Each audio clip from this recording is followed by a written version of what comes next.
esta segunda parte de la estadística, que es la estadística inferencial, ¿no es cierto?, es que el profesional egresado de esta área sea capaz de analizar situaciones, evaluar acciones y decidir rumbos de acción, ¿no es cierto? Esto no sería posible si no se cuenta con una información, con una gama de datos, ¿no? Con un big data, ¿no es cierto? Entonces, para nosotros poder, digamos, que el alumno conozca, digamos, esta parte de la estadística, nosotros tenemos que proporcionarlos aquellas herramientas que van a ser útil para que puedan ellos utilizarlos en lo que es estadística descriptiva y lo que es inferencia estadística.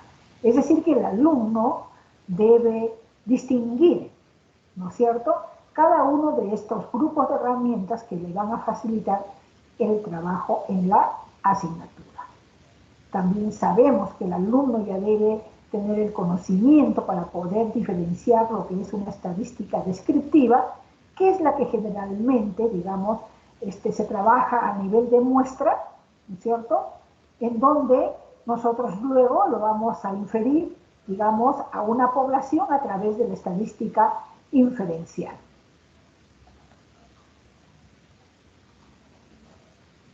Es decir, ¿cuáles son los conceptos que debemos saber, conocer? Sobre todo en este primer momento vamos a tener un esquema, ¿no es cierto?, de la asignatura de estadística en su totalidad, que no solamente es para hacer una investigación, claro, su acción o su accionar de la estadística es importante en un trabajo de investigación, pero en cuanto, digamos, a información, ¿quién de ustedes no ha tenido la oportunidad de leer un periódico y encontrarse, digamos, con gráficos estadísticos, sobre todo? ¿Quién de ustedes no ha acudido a una revista, por ejemplo, especializada, ¿no es cierto?, o otro tipo de revistas en donde han visto gráficos más que tablas? En algunos salen tablas acompañadas de su gráfico, pero la gran mayoría, ¿no?, nos ponen las gráficas, ¿no es cierto? Entonces, también nos va a servir que llegado el momento en que tenemos al frente estos tipos de informaciones gráficas, nosotros podemos saber de qué se trata, qué información nos está proporcionando esa gráfica. Y vuelvo a repetir, es también bastante importante en los trabajos de investigación. Entonces vamos a ver cuál es esa estructura que nos habla o esquema de la estadística. Nosotros sabemos que tenemos a la estadística descriptiva, ¿correcto? Tenemos a probabilidades y modelos. Es decir, son temas fundamentales dentro de la estadística descriptiva, ¿correcto? Tanto la primera como la segunda.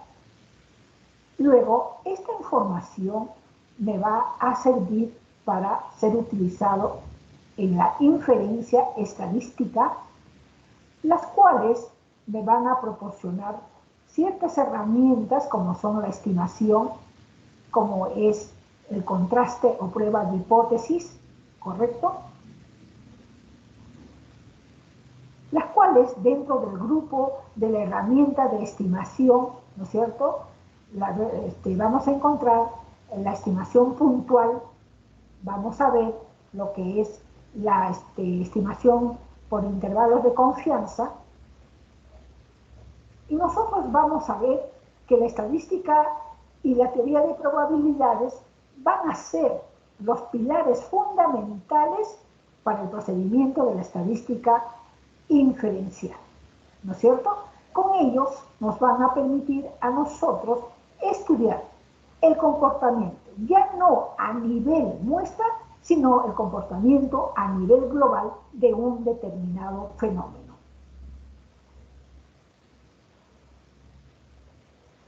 ¿No es cierto? Vuelvo a repetir, vuelvo a insistir, ¿no es cierto?, que debemos tomar en cuenta esos conceptos ¿no es cierto? Estadística descriptiva, probabilidad, modelos de distribución de probabilidad, para por nosotros poderlo llevarlo, esos resultados, a una población. Vuelvo a repetir, tenemos a la estimación, a la prueba de hipótesis como herramientas como unas cuantas herramientas de la estadística inferencial. Entonces acá viene el concepto de lo que es estadística. Es una disciplina científica, ¿no?, que se encarga del estudio de una determinada característica en una población, ¿correcto? Si nosotros nos fijamos en una población, ¿correcto?, esa población nos va a tener una gama de información. Esa gama de información va a estar contemplada en determinadas características, y estas características no es otra cosa que las variables. Vamos a tener diferentes tipos de variables dentro de esa población, y en función a lo que yo quiero investigar, a lo que yo quiero estudiar, voy a tomar esa información de la población para poder ver si es, digamos, la población pequeña donde me permite a mí poder trabajar con toda la información. Yo puedo usar toda la información de la población y calcular los parámetros en este caso, porque estoy trabajando con todos los datos de la población, y poder sacar una unidad de medida. Pero si veo que me va a ser o no va a ser fácil yo poder trabajar con toda la población, porque es muy amplia, digamos, o porque, digamos, no voy a poder recabar o recolectar toda la información, entonces recurrimos a una muestra. Bien. La estadística, por lo tanto, se va a dividir en estadística descriptiva y en estadística inferencial. La estadística descriptiva es la que me va a proporcionar aquellos métodos que me van a permitir, ¿qué cosa?, organizar la información.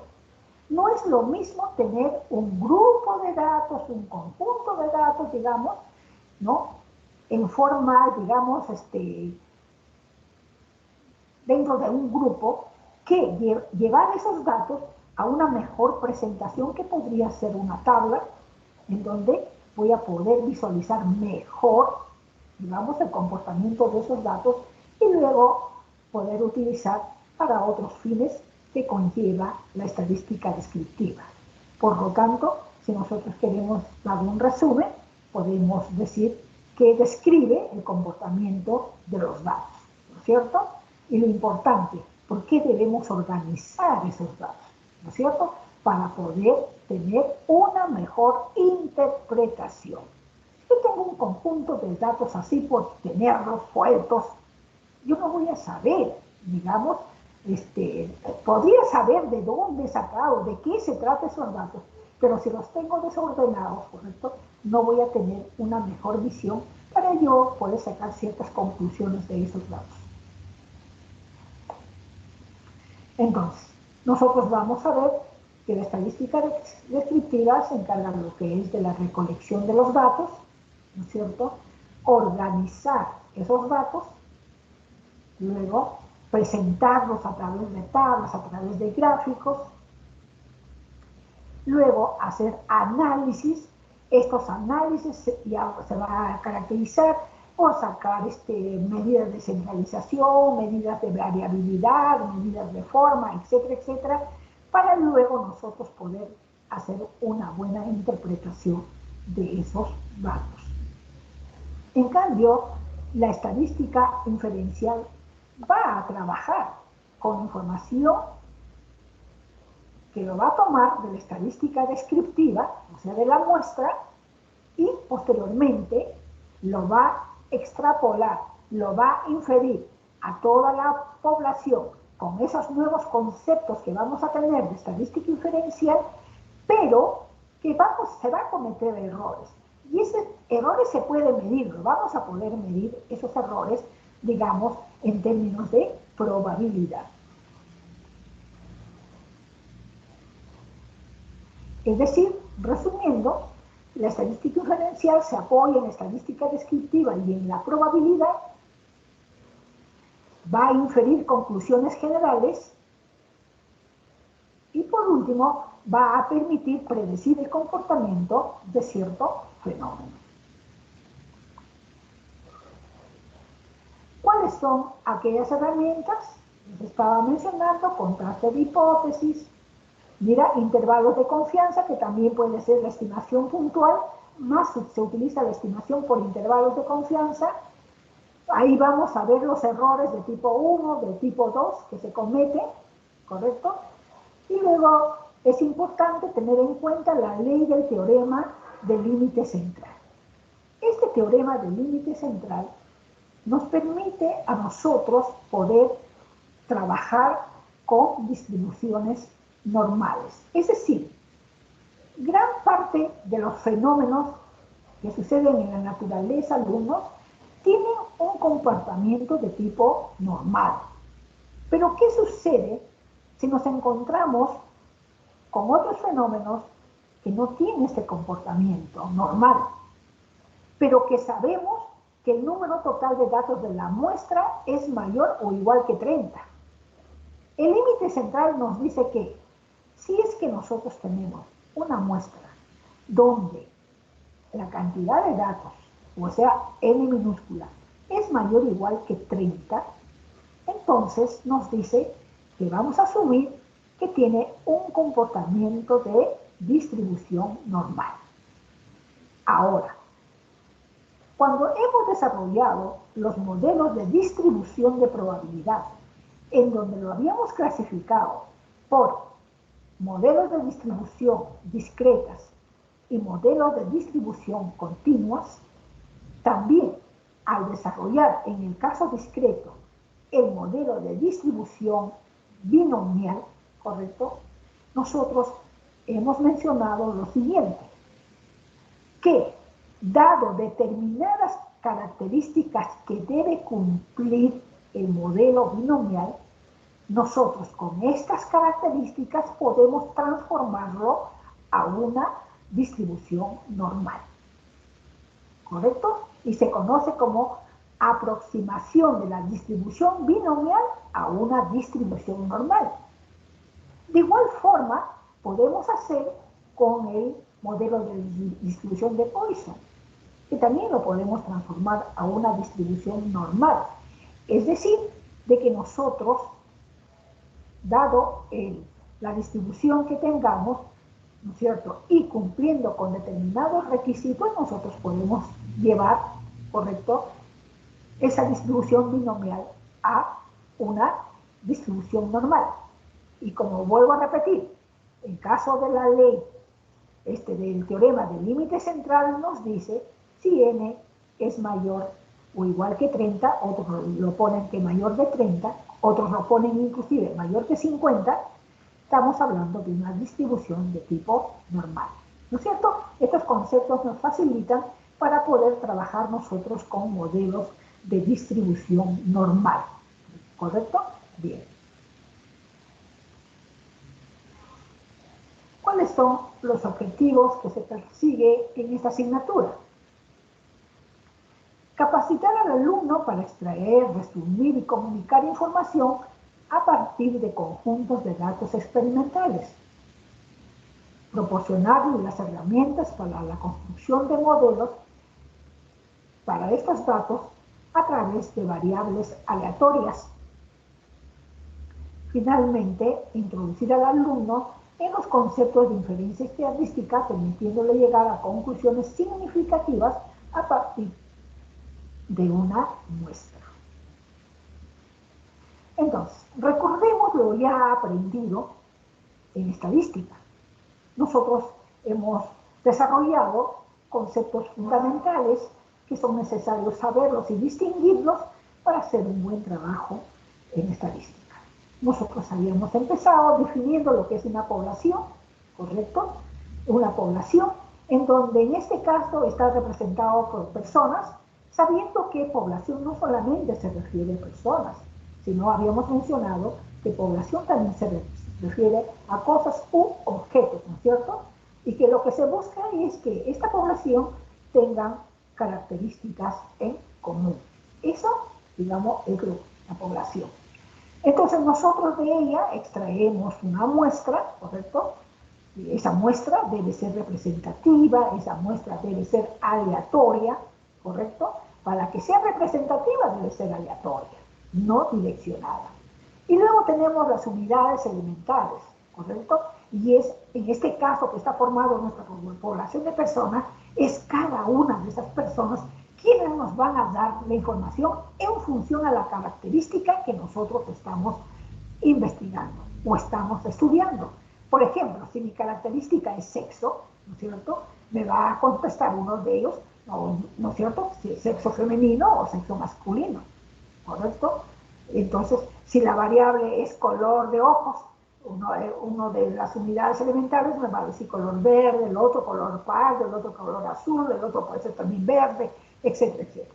Es decir, acá tenemos, digamos, en esta gráfica, tenemos los tres conceptos, inclusive cuatro, con variables que lo tenemos acá definidos.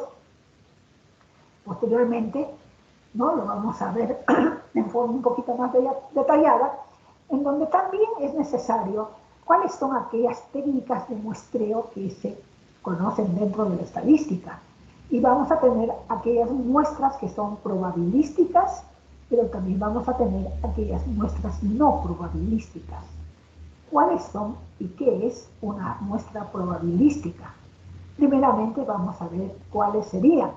Tenemos el muestreo aleatorio simple, tenemos el muestreo sistemático, tenemos el muestreo estratificado, que puede ser proporcional o que puede ser no proporcional, y tenemos el muestreo por conglomerado. Entonces, ¿cuál es la característica de este tipo de muestreo? Decimos que la muestra es representativa y probabilística, que nos va a permitir hacer inferencias a partir de la información que se posee, ¿correcto? Si una muestra reúne estas dos características, representativa y probabilística, entonces nosotros vamos a tener cierta seguridad de que podemos inferir esta información que estamos analizando. ¿Cuáles son aquellas muestras no probabilísticas? Tenemos la muestra accidental, intencionada y por cuota. ¿Cuál es la característica de este tipo de muestras? Es una muestra de tipo subjetivo, es decir, que la persona que va a hacer un estudio y tiene la experiencia, ¿no es cierto? Y tiene la experiencia por haber realizado trabajos de este tipo, o sea, no probabilístico, entonces esta persona va a emitir un juicio con respecto a esos datos que va a trabajar, ¿no? Es decir, no va a ser una selección al azar, como se da en las muestras probabilísticas, sino, repito, va a estar basada estas muestras en el juicio subjetivo de la persona. Entonces también nos vamos al tipo de variables. Las variables van a ser de tipo cuantitativas, variables cualitativas. Dentro de las cuantitativas tenemos la continua, tenemos las discretas, y dentro de las cualitativas tenemos la nominal, tenemos la ordinal, ¿no? Ahora, dentro de las continuas, no necesariamente pueden ser por intervalos. Nosotros podemos también trabajar con datos no agrupados. Recuerden, cuando hemos hecho tablas de distribución de frecuencia, hemos hecho para datos no agrupados, para datos agrupados. Cuando son datos agrupados, hacemos uso de los intervalos de clase, ¿correcto? Entonces, tenemos, además, ejemplos que pueden ser el peso, la estatura, la temperatura, etc. Y dentro de las variables discretas, ¿no?, que son de conteo, es decir, que toman valores enteros, tenemos número de hijos, número de empleados de una empresa, número de asignaturas aprobadas en un semestre, número de cementos comprados en una ferretería, etcétera, etcétera. Dentro de las variables cualitativas tenemos la nominal, ¿correcto?, en donde la verdad que no nos interesa el orden que están dentro de las categorías que vamos a utilizar. Entonces, en cambio, las ordinales, correcto, sí nos interesa el orden, ¿no? La jerarquía que deben tener. Por ejemplo, en la nominal, si yo hago un trabajo referente a un determinado deporte, ¿correcto? Si dentro de los deportes quiero poner fútbol, vóley, karate, básquet, tenis, etcétera, etcétera, ¿correcto? Yo cuando hago mis categorías para hacer mis tablas, yo puedo ubicar en cualquier lugar estos datos, estas categorías, ¿correcto? Que es muy diferente en una variable cualitativa ordinal, donde ahí sí me piden que debo establecer cierta característica, perdón, cierta jerarquía, con cierto orden. Por ejemplo, ¿no es cierto? Cuando yo quiero quiero conocer el nivel socioeconómico de mis alumnos de la Facultad de Ingeniería Civil. Entonces, yo puedo tener las siguientes categorías. Categoría nivel socioeconómico A, nivel socioeconómico B, nivel socioeconómico C, nivel socioeconómico D, nivel socioeconómico E, que son información que nos brinda el Instituto Nacional de Estadística e Informática, que considera el nivel socioeconómico en esos 5 o 6 grupos A, B, C, D y E. Entonces, eso sí requiere un orden, ¿no? Requiere un orden para poder hacer mi trabajo. Igual, ¿no? Cuando yo requiero, por ejemplo, de los estudiantes de mi facultad, el nivel o el ciclo en que están, requiere un orden, ¿no? El primer ciclo, el segundo ciclo, el tercer ciclo y así sucesivamente, donde hay jerarquía de uno a otro. En resumen, tenemos ahí lo que es la estadística descriptiva con todos sus componentes que lo hemos desarrollado, ¿correcto? Que lo hemos desarrollado anteriormente. Miren, no solamente tenemos en cuanto a la presentación, ¿no? Sino tenemos también en cuanto a la descripción. Para hacer una descripción necesito, ¿no?, sacar algunas unidades de medida, que pueden ser las medidas de tendencia central, las medidas de dispersión, las medidas de forma, ¿no? En cuanto a la posición, pueden ser los cuartiles, los deciles, los percentiles, etcétera, etcétera, sabiendo que estas medidas de posición son una derivación de la mediana. Si bien es cierto que la mediana nos divide un conjunto de datos en dos partes iguales, 50% hacia abajo, 50% hacia arriba, pero nosotros también podemos tener a los cuartiles, donde va a dividir a ese mismo conjunto de datos en 4 partes iguales, y estamos hablando de cuartiles.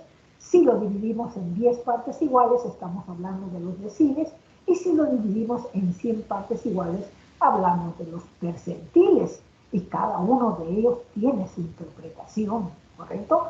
Tiene su interpretación. También, alumnos, si bien es cierto que nosotros podemos o sabemos, sabemos cómo calcular nuestras medidas de tendencia central, también nos interesa y es importante las medidas de dispersión. ¿Por qué? Si bien es cierto que yo voy a tener un valor promedio de ese conjunto de datos, quiero saber si ese valor promedio es representativo o representa bien a ese conjunto de datos. ¿Y quién me va a dar esa información? Las medidas de dispersión. Las medidas de dispersión me van a decir cuán lejos o cuán cerca están los demás datos con respecto a ese valor promedio, ¿correcto? Si están muy distantes, si están, digamos, alrededor de ahí, que significaría que sí, que ese valor, este promedio es una unidad medida que representa muy bien, digamos, que representa muy bien al estadígrafo que hemos hallado, porque no existe mucha dispersión entre sus datos, ¿correcto? Ahora bien, como les decía anteriormente, dado el tipo de conjunto de datos que estamos trabajando, no todos voy a obtenerlo que sean simétricas, o sea, que tienden a una distribución normal. No, puedo tener también conjuntos de datos que siguen una forma asimétrica, ¿no es cierto? Es decir, que los datos estén más hacia la izquierda o que los datos estén más hacia la derecha, y estaríamos hablando de asimetría o sesgo positivo o sesgo negativo, ¿correcto? Ahora, inclusive, nos interesa también la forma, ¿no es cierto? Si es leptocúrtica, mescúrtica, platicúrtica, etcétera, etcétera, alumnos.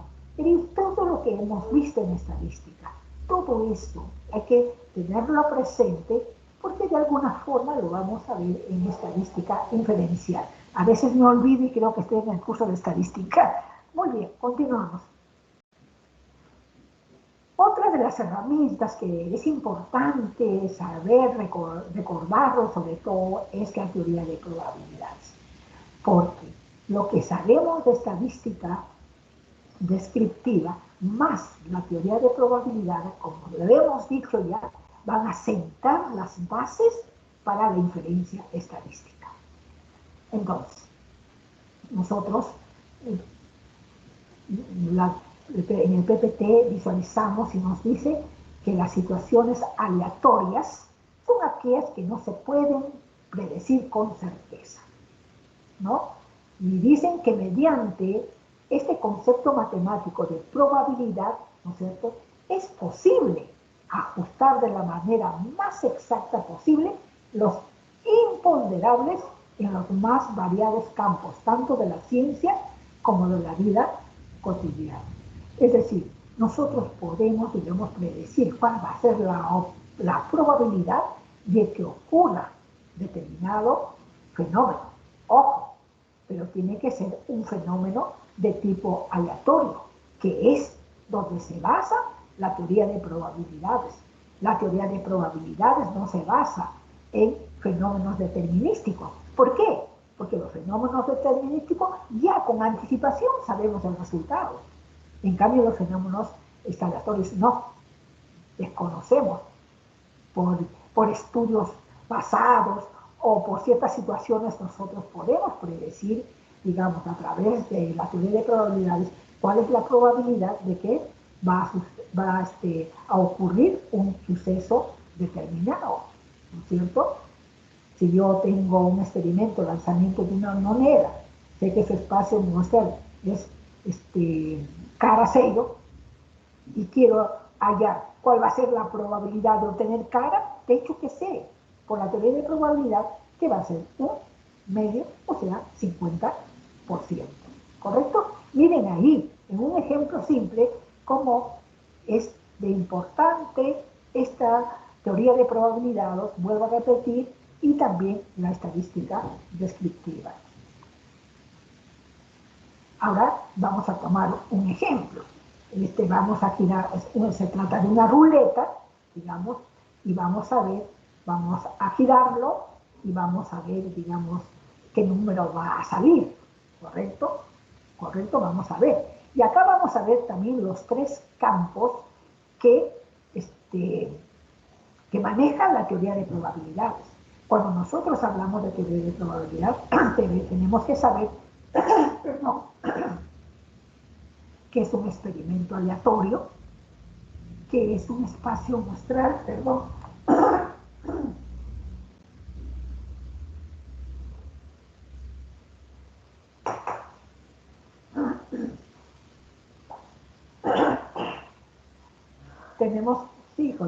Tengo que saber que es un experimento aleatorio, que es un espacio muestral y que es un evento, ¿no?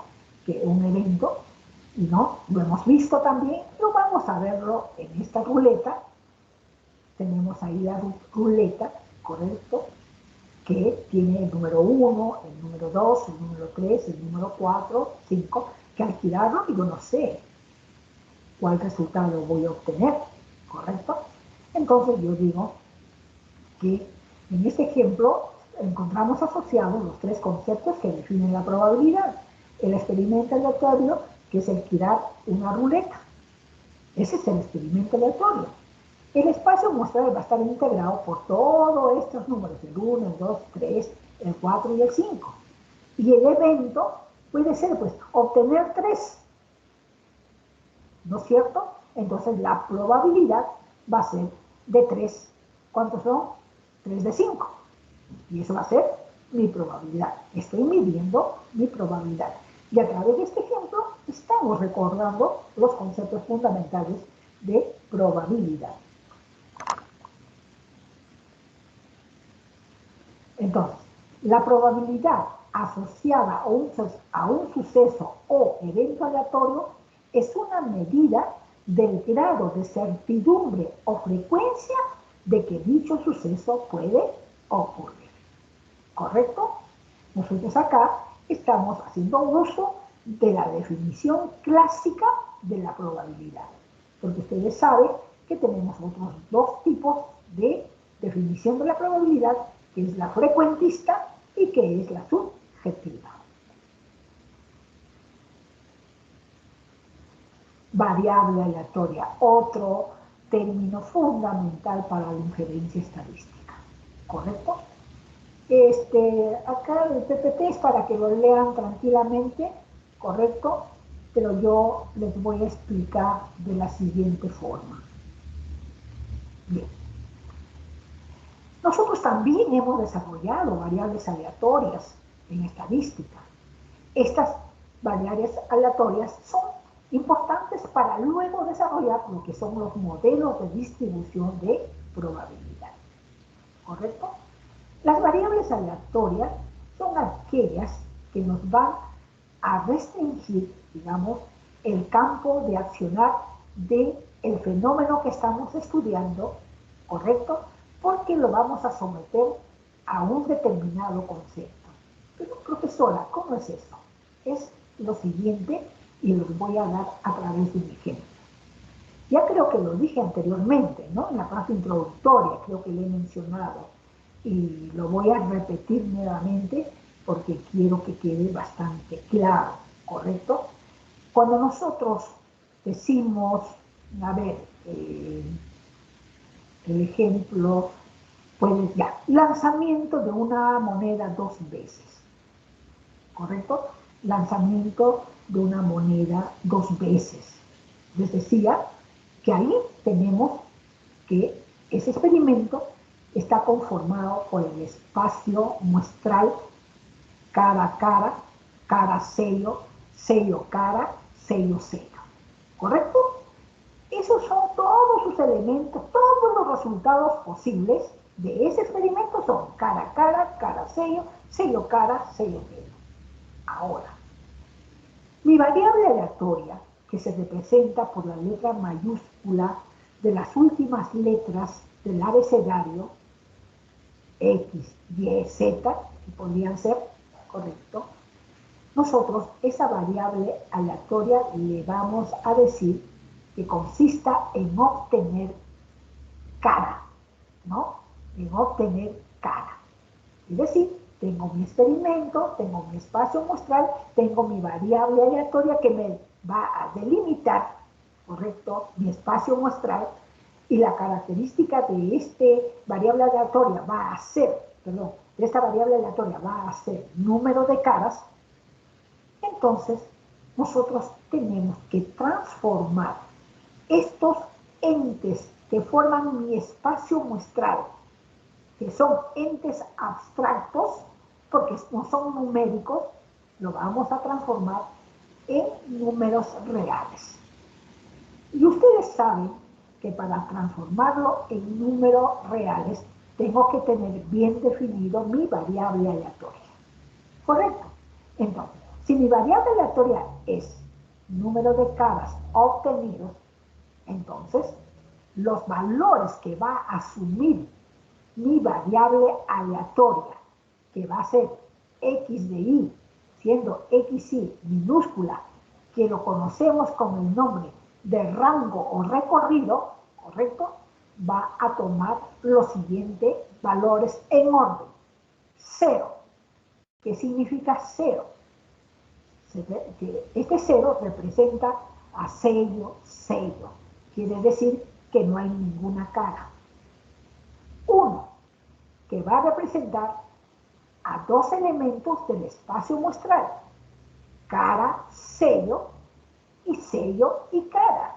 Ahí tenemos, se repite cara una vez, pero dos elementos del espacio muestral tienen la misma característica. Y por último, vamos a tener el 2, porque tenemos cara, tenemos dos caras, por lo tanto, asume el valor 2. Pero, ojo, tenemos acá, ¿qué cosa? ¿Cuáles son los elementos que forman mi rango o recorrido de esta variable aleatoria? Pero necesito otra cosa. Necesito acompañarlo ¿de qué? Necesito acompañarlo de la probabilidad. Por lo tanto, ya teniendo mis elementos de mi variable aleatoria como números reales, ¿correcto? Ahora voy a hallar su probabilidad de cada uno de ellos. Entonces, teniendo mi recorrido, teniendo mi probabilidad de cada número real, nosotros, dependiendo del tipo de variable que estamos analizando, ¿correcto? Nosotros podemos tener los casos, que sea de tipo discreto o que sea de tipo continuo, ¿correcto? En este caso, estamos nosotros viendo de este lanzamiento de un dado, podemos estar hablando de una función de probabilidad, ¿no es cierto? Función de probabilidad que se utiliza para los casos discretos, como también, si estamos en los casos continuos, se llama función de densidad, ¿correcto? Se llama función de densidad. Ahora, cada uno de estos tiene ciertas reglas que debe cumplir. Por ejemplo, una función de probabilidades del caso discreto debe tener estas dos condiciones, que la probabilidad de la variable aleatoria x va a ser a x y debe ser mayor o igual que 0, menor o igual que 1. Y b, que la sumatoria de los valores de la función de x de y va a ser igual a 1. ¿Correcto? Va a ser igual a 1. Ahora bien, queridos alumnos, al elegir un determinado modelo de distribución de probabilidad, a la variable que estamos estudiando o investigando, nos va a condicionar en cuanto al tipo de estimación y al contraste de hipótesis que queremos realizar, que queremos hacer. Es decir, no es que no es importante lo que hemos visto anteriormente, sí es importante, porque ya me va a decir qué herramientas de esta estimación, dependiendo del modelo de distribución de probabilidad, voy a utilizar, tanto también para el contraste de hipótesis. Entonces, resumiendo, tenemos acá que dice que la variable aleatoria es un concepto probabilístico que permite el paso del cálculo de probabilidades de eventos al estudio de las distribuciones. Es acá en donde nosotros podemos ver en los diferentes modelos de distribución de probabilidad estos dos conceptos, los valores de la variable XY con sus respectivas probabilidades.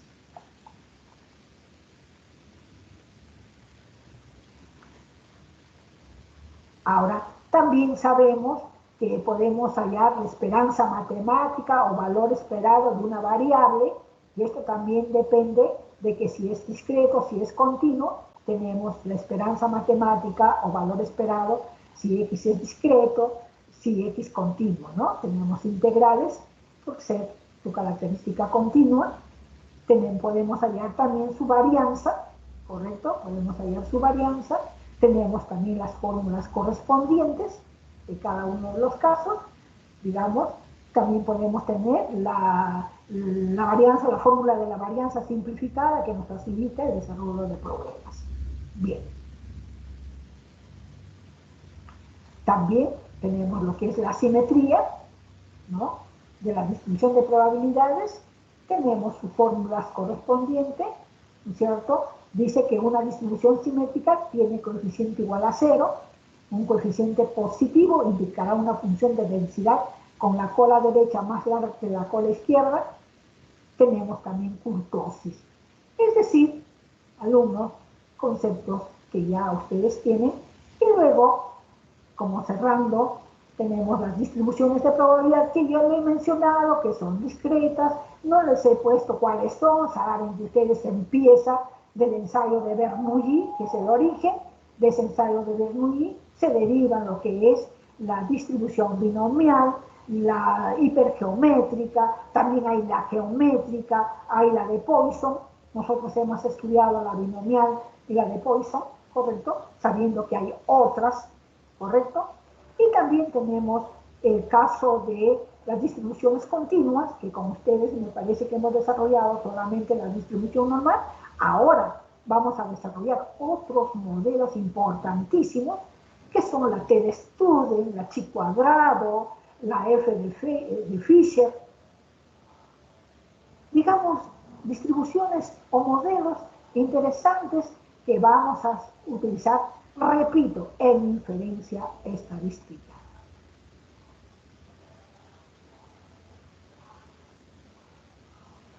Y vuelvo a reiterar, ¿no? Mírame, ¿por qué digo que estadística que hemos llevado es importante? Dice, una de sus principales facetas de la variable aleatoria y por ende de la distribución de probabilidad es la vinculación que mantiene con la variable estadística y que sienta las bases para el estudio de la inferencia estadística. Eso es importante.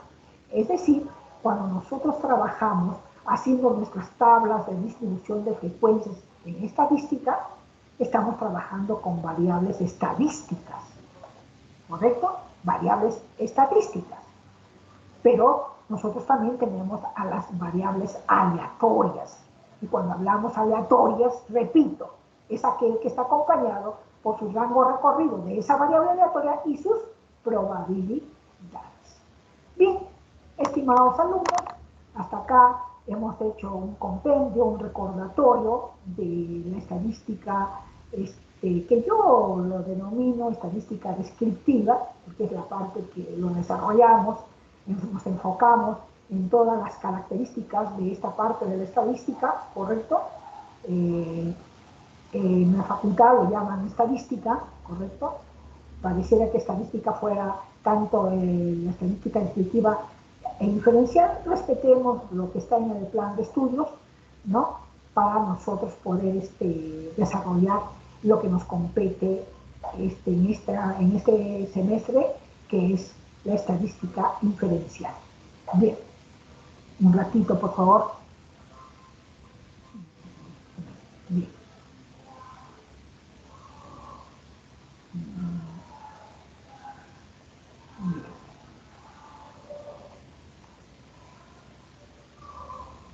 Inferencia estadística. Alumnos, ¿están viendo el PPT? Hola. Hola. Ahora no, profesora. No, profesora, no se ve. Aún no se ve. Ya.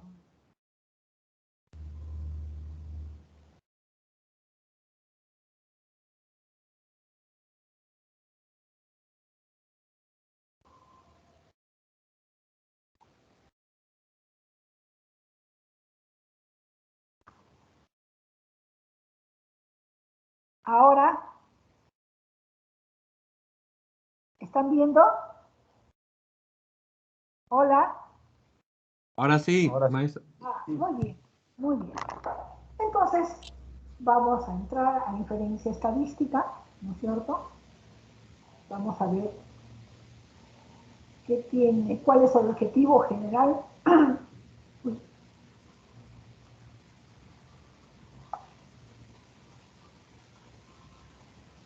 ¿Cuál es el objetivo que persigue esta asignatura, cierto?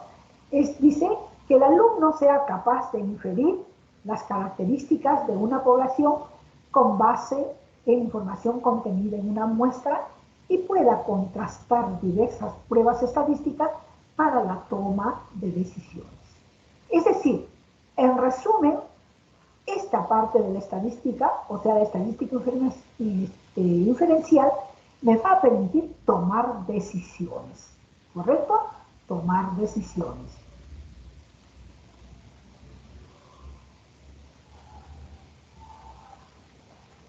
¿Qué estudia la estadística inferencial o inferencia estadística? Los métodos para poder obtener la información acerca de una población a partir del estudio de una muestra. Estamos repitiendo, es decir, lo que ya hemos visto en estadística. Sus métodos y procedimientos son inductivos, es decir, generan el conocimiento transitando de lo particular a lo general.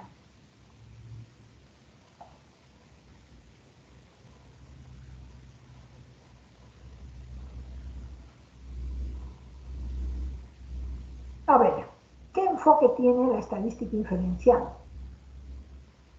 Tiene un enfoque paramétrico y tiene un enfoque no paramétrico. ¿Qué consiste este enfoque paramétrico? Consiste en que se conoce la distribución de la población. En un enfoque no paramétrico no se conoce la distribución de la población. Conociendo o no conociendo, ¿no es cierto?, el enfoque de la distribución de la población, es necesario obtener una muestra, ¿no es cierto? Obtener una muestra donde vamos a aplicar distribuciones muestrales. ¿Para qué? Para estimar parámetros o para contrastar hipótesis. Es decir, algunas técnicas de análisis que estiman o contrastan parámetros son las siguientes. Análisis de regresión lineal y análisis de series de tiempo, que también nosotros vamos a estudiar esos dos temas, ¿no? Bien. Cuando hemos obtenido a través de la muestra la información, realizar las pruebas no paramétricas. ¿Correcto? Es decir, obtenemos una muestra con la información, realizar pruebas no paramétricas. Bien. Ahora, ¿cuáles son las unidades que nos van a permitir alcanzar el propósito que nos hemos trazado? Introducción, vamos a recordar, voy a repetir a grosso modo lo que hemos desarrollado. Introducción al muestreo, que tiene la finalidad que el estudiante conozca de forma global cómo se obtiene una muestra, que ya lo hemos mencionado. Vamos a desarrollar distribuciones muestrales.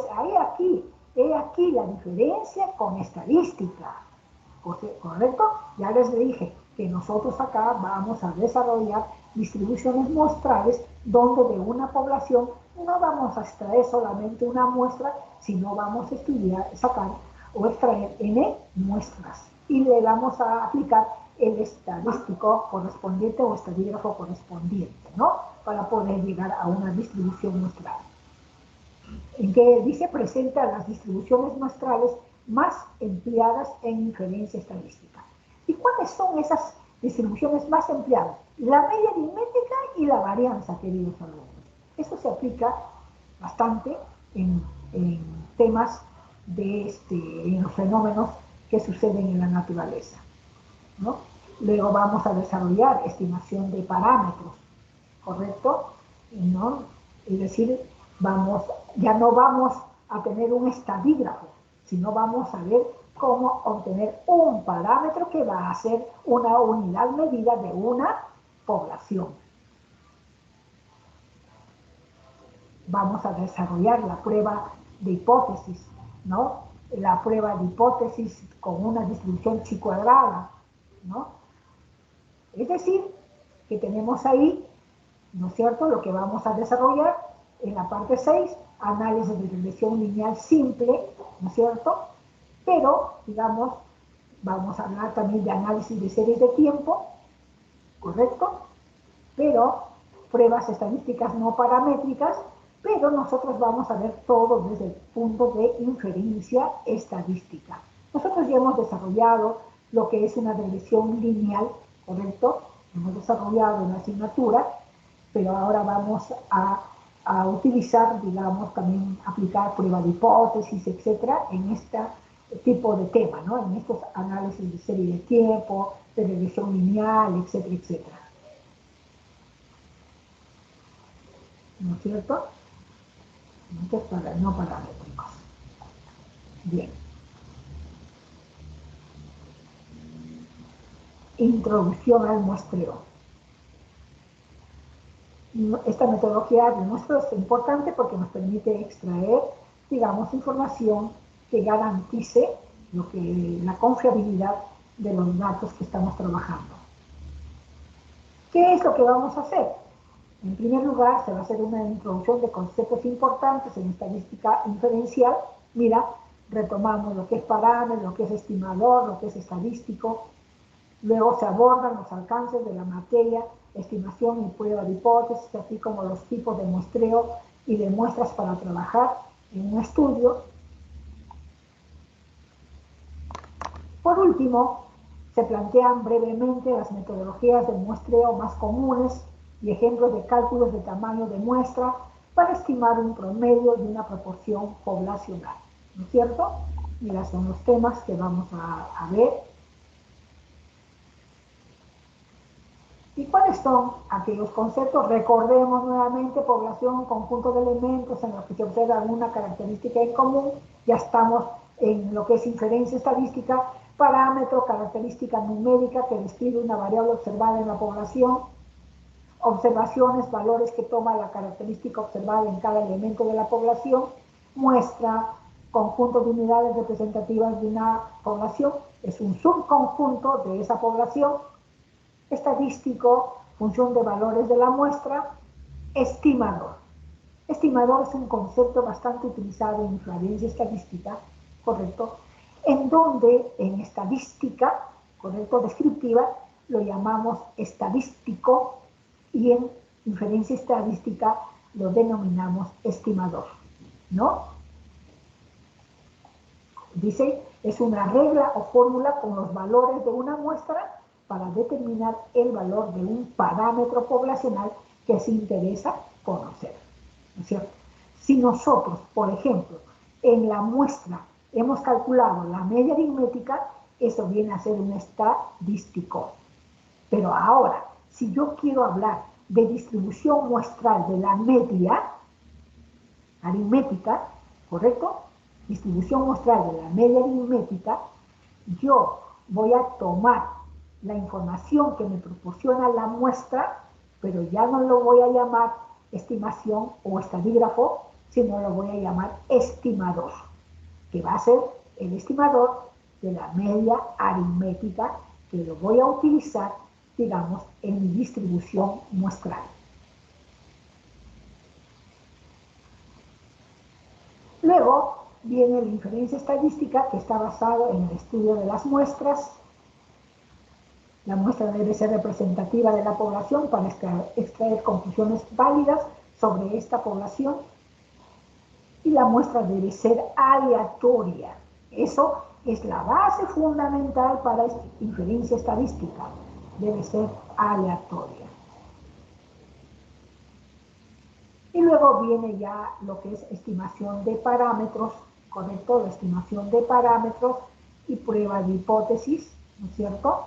Estimación de parámetros y prueba de hipótesis. Es decir, ¿qué es lo que busca la estadística inferencial? Busca determinar el valor de parámetros poblacionales a partir de una muestra con el empleo de estimadores o estadísticos de prueba. Así, la estadística inferencial afronta dos problemas de estimación de parámetros y prueba de hipótesis. Estamos repitiendo, tenemos la estimación de parámetros, ¿no es cierto? Tenemos la prueba de hipótesis, que son herramientas fundamentales en la inferencia estadística, y tenemos el muestreo, ¿no? Entonces, nosotros ahí, si no podemos trabajar con toda la información, recurrimos a una encuesta, por ejemplo, y hacemos un muestreo, ¿no? donde deben tener también un margen de error. ¿Cuáles son las ventajas de hacer un muestreo? Porque yo a veces no puedo trabajar con toda mi población, porque puede hacer que me resulta costoso preparar, digamos, para 1000 personas, preparar, digamos, las encuestas, los formatos de encuesta.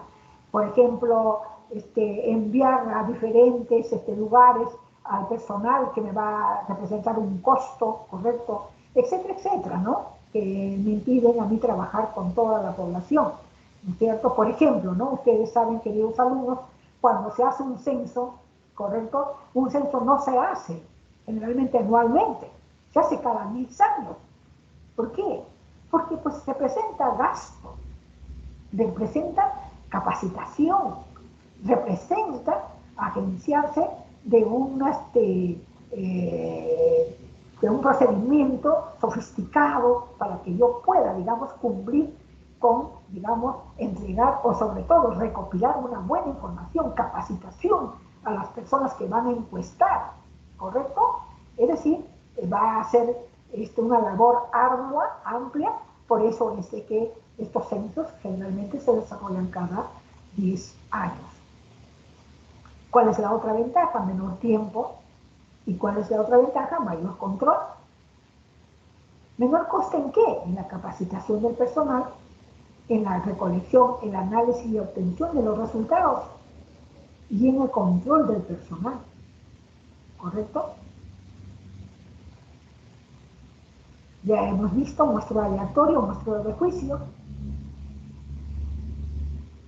Dice, podemos emplear cualquiera de estos muestreos para poder obtener una muestra. Características del muestreo: probabilístico, no probabilístico. Considera lo que los valores sean aleatorios en la selección de ellas. No considera el azar. Se emplean métodos estadísticos. Se realiza juicio personal. Los resultados se extrapolan a la población estudiada. Los resultados tienen validez solo para los elementos de la muestra. Por eso es que les decía, ¿no? Ustedes que están en el área de ingeniería civil, queridos alumnos, entonces sus trabajos más van a consistir o van a hacer uso del muestreo aleatorio probabilístico, ¿correcto? Y poco, casi nada, de no probabilístico. También vamos a tener muestras únicas y muestras múltiples. ¿Cuáles son las muestras únicas? Dice que, un ratito por favor, que pase el tren.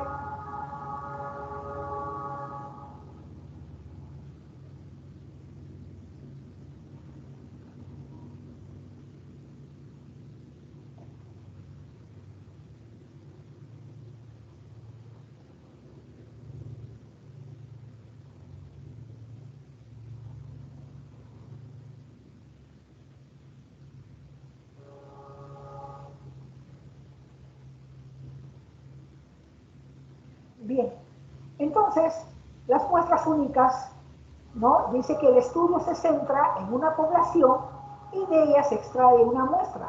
Normalmente se requiere una muestra única para realizar inferencias de la población. Muestras múltiples. Cuando interesa estudiar más de una población, se necesitará extraer muestras de cada una.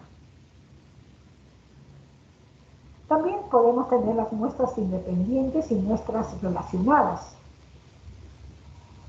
Las muestras independientes son cuando los grupos son muestras de poblaciones independientes que el estudio contempla. Y las muestras relacionadas cuando se efectúan mediciones de la misma muestra, pero en condiciones diferentes. Muestras ordenadas con y sin reemplazo. También eso hay que saber distinguir, ¿correcto? Una muestra tenemos que es ordenada con y sin reemplazo. Como también vamos a tener muestras que no son ordenadas, también con y sin reemplazo. Una muestra ordenada, dice, cuando un elemento se elige después de otro. En una muestra ordenada, el orden en que se seleccionan las observaciones es importante. ¿Correcto? Es muy importante. Entonces, si yo tengo la muestra ordenada del par 2,4, es distinta de la muestra ordenada 4,2.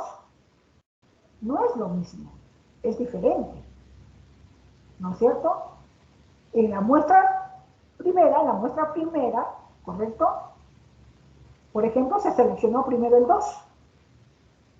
Y en esta última muestra se seleccionó primero el 4 y después el 2. ¿No es cierto? Una muestra ordenada. Ahora, una muestra ordenada, ¿no? Con reemplazo.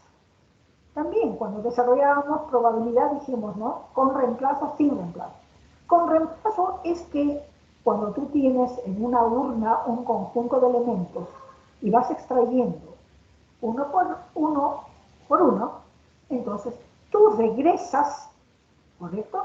Tú regresas a la urna el elemento que has sacado, que has extraído, ¿correcto? Lo regresas. Eso es una muestra con reemplazo. Entonces, un muestreo ordenada y con reemplazo consiste en la devolución del elemento al conjunto antes de extraer el siguiente elemento. Entonces, la extracción de elementos va a ser infinita. Entonces, ¿cuál es aquella fórmula que debemos utilizar para saber el número de muestras posibles que yo puedo extraer?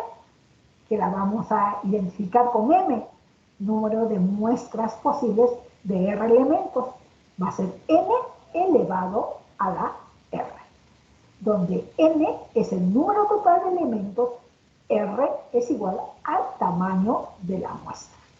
Si nosotros tenemos ahí una urna donde tenemos 2 bolas negras, 3 bolas blancas, tenemos una muestra de 5 elementos, entonces voy a extraer, digamos, de tamaño 3, una muestra que sea con reemplazamiento.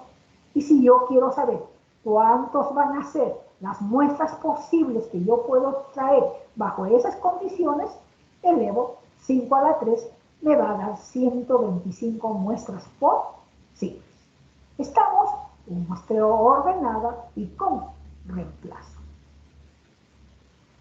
Un muestreo ordenado y sin reemplazo. Cuando se da este caso, nosotros tenemos una urna, extraemos, por ejemplo, una bola o una canica, extraemos y ya no la devolvemos. En este caso, dice, el elemento elegido no se regresa al conjunto antes de elegir el siguiente elemento. Entonces la extracción de elementos va a ser finita. ¿Correcto? Finita. Ahora, ¿cuál es la fórmula que me permite a mí calcular el número de muestras posibles bajo estas características? Es una variación, una repetición o una permutación, conocida también como una permutación. Y ahí tienen la fórmula, ¿correcto? Ahí tienen la fórmula. Tenemos ahí el ejemplo de cuántas formas se pueden elegir. 2 cartas extraídas sucesivamente y sin repetir de una baraja española, sabiendo que una baraja española está conformada por 40 cartas, ¿correcto? Nosotros, la primera se puede elegir de 40 formas. Para la segunda ya no vamos a tener 40 formas, vamos a tener ¿cuántos? Solamente 39. Por lo tanto, si nosotros extraemos, dice que nuestra muestra va a estar de 2 cartas, entonces tenemos que va a ser el producto de 40 por 39, 1560 posibilidades o muestras posibles. Vuelvo a repetir, tener cuidado, muestreo ordenado y sin, diríamos, con reemplazamiento, y muestreo ordenado sin reemplazamiento. Cómo son diferentes las formas para nosotros poder, digamos, extraer y conocer el número de muestras posibles. Alumnos, cuando nosotros extraemos muestras, yo les digo que a nosotros no nos interesa cuáles son esas muestras. Un alumno me puede decir, profesora, ¿cuáles son esas? Díganme de esos 1560, ¿cuáles son? No, lo que nos va a interesar cuántos son y no cuáles son. Cuando son pequeños podemos decirlo, pero cuando son ya números grandes, no. Acá tenemos otro ejemplo, lo van a revisar ustedes posteriormente. Y acá tenemos muestras no ordenadas con y sin reemplazo. De igual forma que la anterior, pero ya estamos hablando de no ordenadas. Y ahí tenemos las fórmulas que nos permiten calcular el número de muestras posibles a obtener. ¿Correcto? Tenemos la fórmula M es igual a M más R menos 1, ¿no? No van a decir entre R, esa es una combinación, ¿correcto? Esta es una combinación. Y en el ejemplo lo tenemos desarrollado. ¿Cómo se desarrolla esta combinación? Utilizando esta fórmula, ¿correcto? Utilizando esa fórmula he obtenido 35 formas posibles. Si tenemos tres objetos X, Y y Z, queremos formar 4 muestras no ordenadas con repetición. Tenemos ahí, aplicamos la fórmula y acá tenemos, ¿ves? ¿Cuáles son? Les he puesto ahí porque me ha sido fácil, lo he encontrado. Ahí están X, X, X, X, X, X, Y. Pero lo que nos interesa, ¿cuántos? Muestras no ordenadas y sin reemplazo. También tenemos ahí la fórmula, ¿no es cierto? Tenemos que es una combinación, ¿correcto?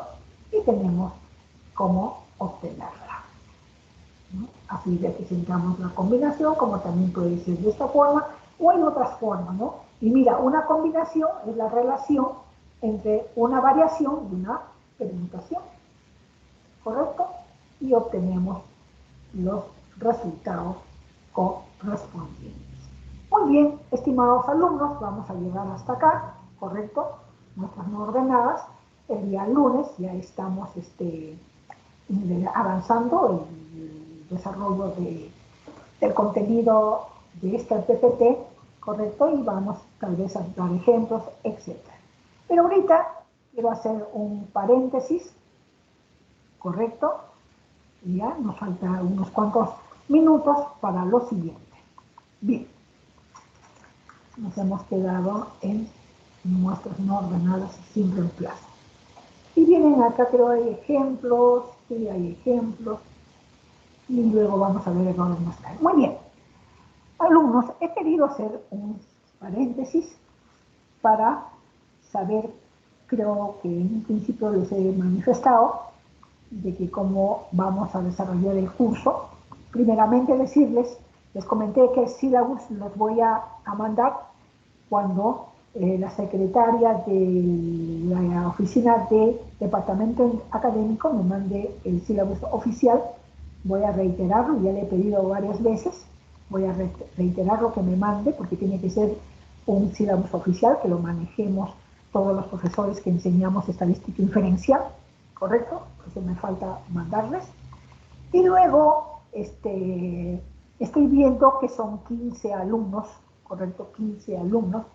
Entonces, vamos a formar grupos de 2 alumnos, ¿correcto?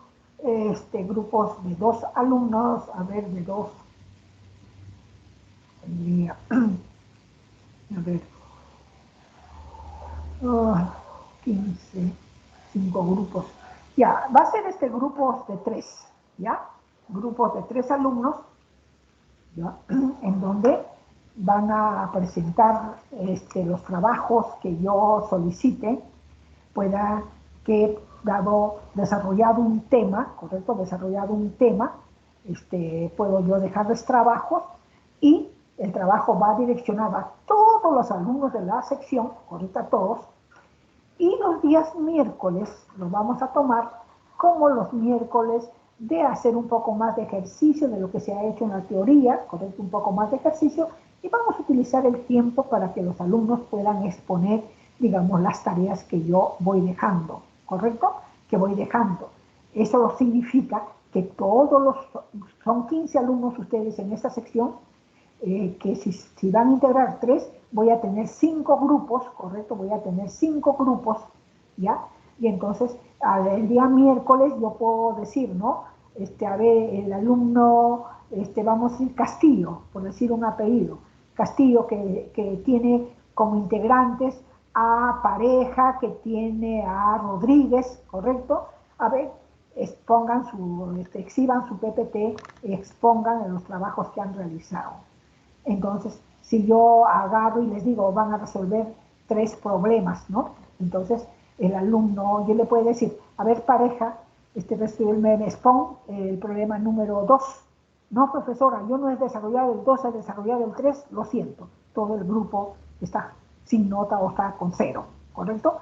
Porque debe haber una coordinación entre, digamos, los 3 integrantes del grupo.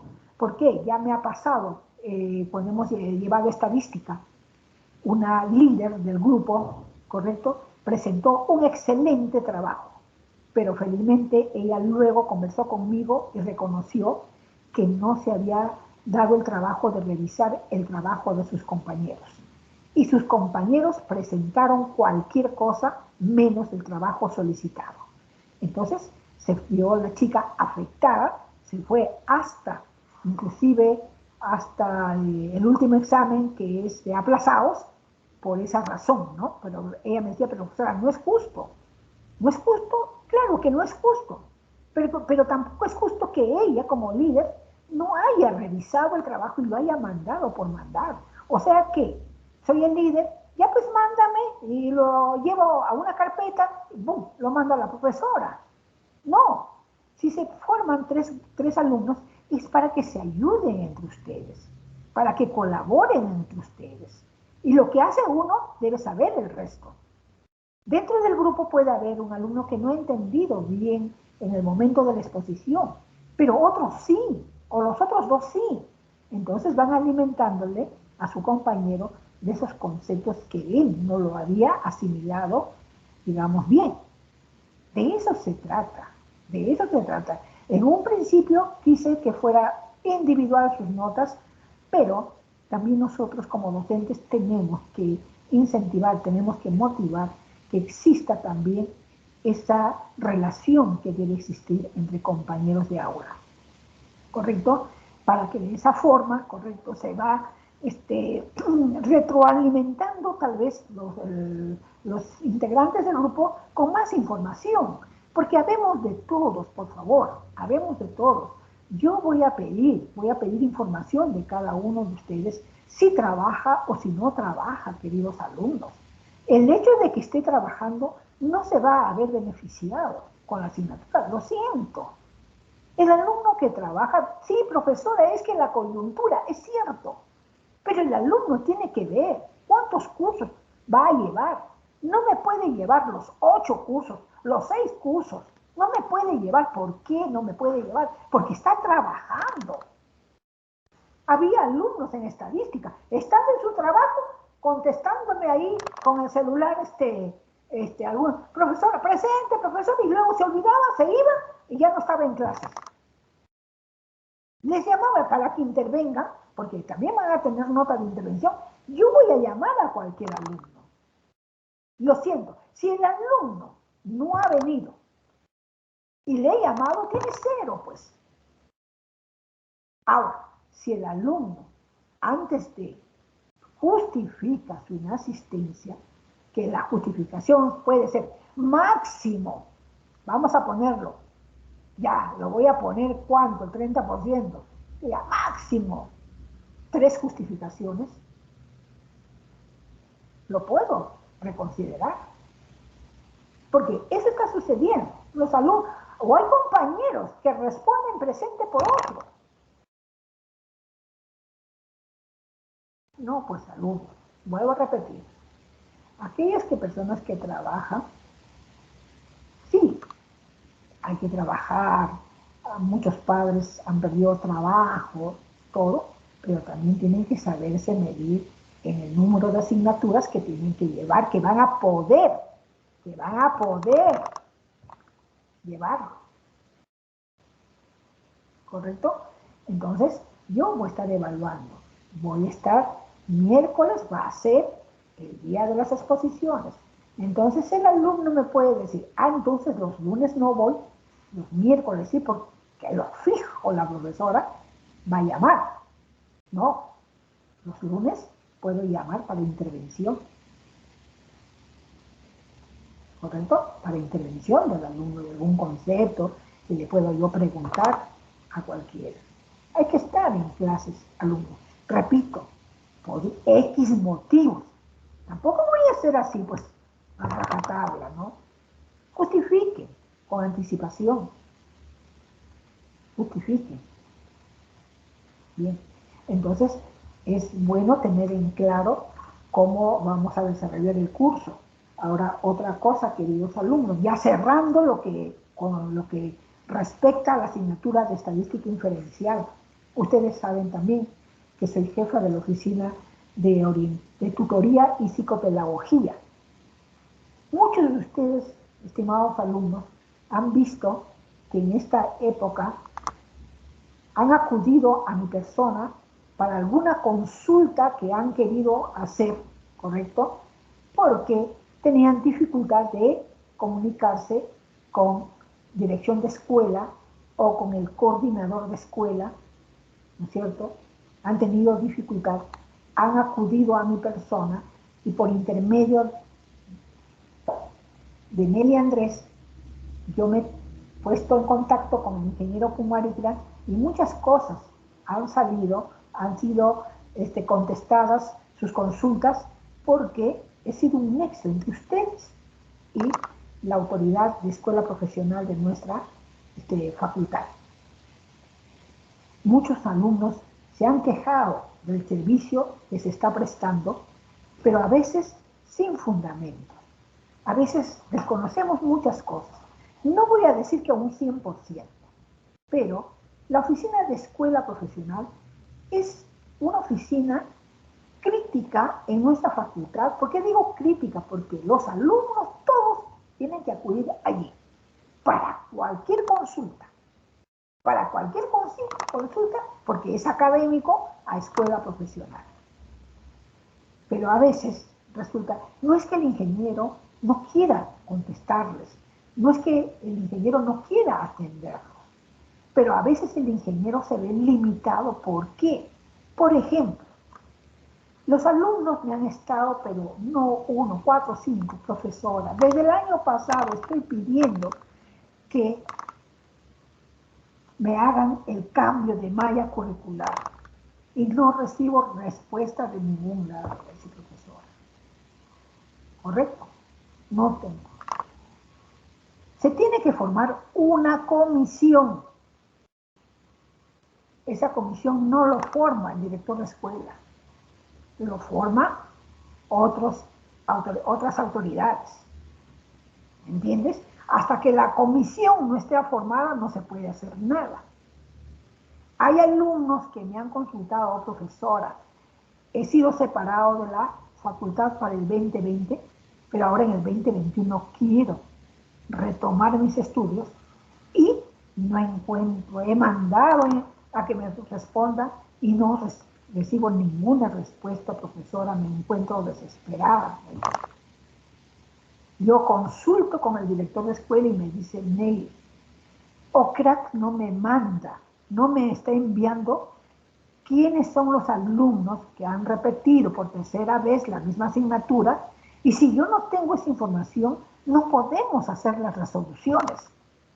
Porque el alumno que se va a matricular en el 2021 debe tener la resolución.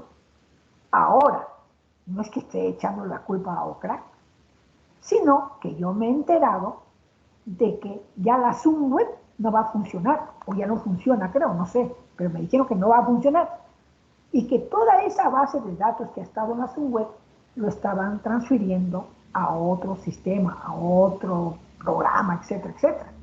Estaban transfiriendo. Por eso también que ha habido un poco de demora en cuanto a la matrícula, problemas en cuanto a la matrícula, que alumnos que van al banco o quieren hacer a través de su móvil un pago, no les acepta, que no están, que no figuran, X motivos. Es decir, son problemas a nivel, digamos, de la universidad, que escapan muchas veces a la autoridad, que en este caso es la escuela profesional. De igual forma, queridos alumnos, yo también tengo que cumplir mi función. No es que yo les esté haciendo un favor, no, la profesora nos hace un favor de que nos pone, siempre ella está, que con el director de escuela le está informando, sí, ahora estamos consiguiendo respuestas. No, alumno, es mi trabajo. Es mi trabajo, yo estoy haciendo mi trabajo. Claro, a veces digo, no, creo que también ya estoy invadiendo trabajo de los coordinadores de escuela, que no sé si habrá, si habrán designado coordinadores. Ustedes deben tener contacto no solamente con el director de escuela, sino con los coordinadores de escuela, que no sé, vuelvo a repetir, si han designado, tal vez no. Es decir, debe haber una comunicación fluida. Y más aún, que ya empezó el año académico 2021, nosotros que somos a tiempo completo, o aquellos también profesores que son parciales y tienen una función que cumplir dentro de la facultad, lo tienen que hacer. Y alumnos, ustedes tienen derecho de reclamar. Profesora, he querido contratar, no tengo respuesta, no me comunican, no me informan, no, tienen que reclamar. Ustedes tienen deberes y derechos, queridos alumnos. ¿Y a dónde quiero ir? Yo sé, porque he consultado con los alumnos de la sección A de Estadística Inferencial, y me han dicho que ahí, a través del WhatsApp, ustedes tienen comunicación con todos los códigos, ¿no? Alumnos de los diferentes códigos. Entonces yo voy a mandar comunicados a alumnos, y si a ustedes les llega ese comunicado, repliquen a todos, o tal vez me voy a poner en contacto con la próxima semana vamos a escoger también quién va a ser el delegado, o puedo enviarlo al delegado, el delegado lo puede enviar a todos los alumnos de la facultad sobre ciertos comunicados. Por ejemplo, ahorita, ¿no? Me han enviado, la señora decana me ha enviado de un oficio que ha enviado la Oficina de Actividades Deportivas y Recreativas. Hay un programa de diferentes actividades que van a desarrollar en este año, sobre todo en este semestre me parece, en donde los alumnos pueden inscribirse y participar. Sé que me van a decir, profesora, pues que no hay tiempo, ¿no? A veces es bueno, digamos, ingresar, porque ustedes saben si en la televisión, en las informaciones están saliendo, mucho está la enfermedad mental. La enfermedad mental, ¿quién no tiene un problema de índole emocional, un problema personal, un problema familiar? Creo que en esta temporada un poquito menos, porque cuando empezó la pandemia era crítico, era una situación difícil. No es que ahorita estamos pues 100% bien, no, todavía sigue el problema, pero también por ahí pueden haber, digamos, situaciones que se les puede estar presentando. Queridos alumnos, no reparen y comuníquense conmigo. Estoy haciendo mi trabajo y en la medida que sea posible, al menos hasta donde yo pueda tener alcance con las oficinas de nuestra universidad, le vamos a prestar el apoyo. Tenemos en la facultad a una profesional de psicopedagogía, ¿no? Muy bien la señorita, ¿no? Donde es muy receptiva, en donde ha tratado el año pasado a varios compañeros que habían perdido a su mamá, que tenían que ellos estaban con el COVID, que habían contagiado también a sus padres. Una serie de problemas que ha sido bien, digamos, orientada por la psicóloga, ¿correcto? A veces, si tienen otro tipo de problemas de salud, digamos, que algo te pasó, un cólico, etcétera, díganos para derivarlos a bienestar universitario y ahí los médicos puedan hacer también su labor, su trabajo, ¿correcto? No es que ustedes, no, me da vergüenza, no, ustedes tienen también el derecho de ser atendidos, porque para eso están las diferentes dependencias en la universidad, ¿correcto? Entonces, eso quería decirles, alumnos, quiero que la colaboración venga de ambos lados. Yo voy a seguir colaborando con ustedes, cualquier inquietud, cualquier información, yo lo voy a transmitir a las autoridades correspondientes, pero yo también quiero tener un grupo de alumnos que vayan a la psicóloga, que estén en tratamiento, que les estén orientando, que los estén guiando, porque les comento de que he visto el reporte que han hecho de la participación de los alumnos de las demás facultades a unos talleres que programan también el área de bienestar universitario, donde el alumno de civil casi no asiste. En cambio, de otras facultades están, digamos, 20, 15, 30 alumnos que están participando. No, pues, queridos alumnos, también nuestra facultad debe tener presencia en todas esas actividades que programa la universidad y sobre todo, yo lamentablemente a veces tengo que agarrarme de algo, ya, pues yo enseño estadística, el alumno que no va a tal taller, pues, puntos menos, ya que el que va, puntos más. Tampoco creo que podemos llegar a eso, sino que debemos asumir una responsabilidad. ¿Correcto, queridos alumnos? Yo quiero el apoyo de ustedes, la ayuda de ustedes, para poder también cumplir bien con mi trabajo, que viene a ser oficina de orientación y tutoría. Hasta ahora no me envían los tutores, porque me gustaría saber qué tutores me van a enviar. Aquel alumno que quiere un reforzamiento de una asignatura que está llevando, también puedo decir que el profesor que sí conoce esa asignatura refuerce a esos alumnos, ¿correcto? Todo eso lo vamos a ver, queridos alumnos, para que ustedes cuenten con el apoyo de la oficina de tutoría y psicopedagogía. Muy bien, queridos alumnos, me he pasado 4 minutos, les agradezco su atención el lunes con más pilas, empezamos, digamos, continuando el desarrollo de esta asignatura que es inferencia estadística. Muy buenas tardes, Dios mediante, hasta el día lunes, cariños en cada hogar de ustedes. Me voy despidiendo, alumnos. Profesora, una consulta, por favor. Dime, hijo. Sí, la diapositiva que he estado usando ahorita, ¿lo ha subido de casualidad al Teams o todavía no lo tiene planeado subir? Todavía no lo he subido. Ah, ok. Clase, ¿sabe qué? No lo voy a subir si no es que yo desarrolle primero en clase y después lo voy a subir. ¿Por qué? Porque los alumnos a veces lo tienen ya ahí y están leyendo y no me están entendiendo, ¿entiendes? Pero sí los voy a subir, ¿correcto? Sí los voy a subir. Porque Ok, ustedes profesor. tienen que tener la información. ¿Estamos? Muy bien. Chao, queridos alumnos. Cuídese, profesora. Gracias. Gracias, hijito, gracias, gracias. Ustedes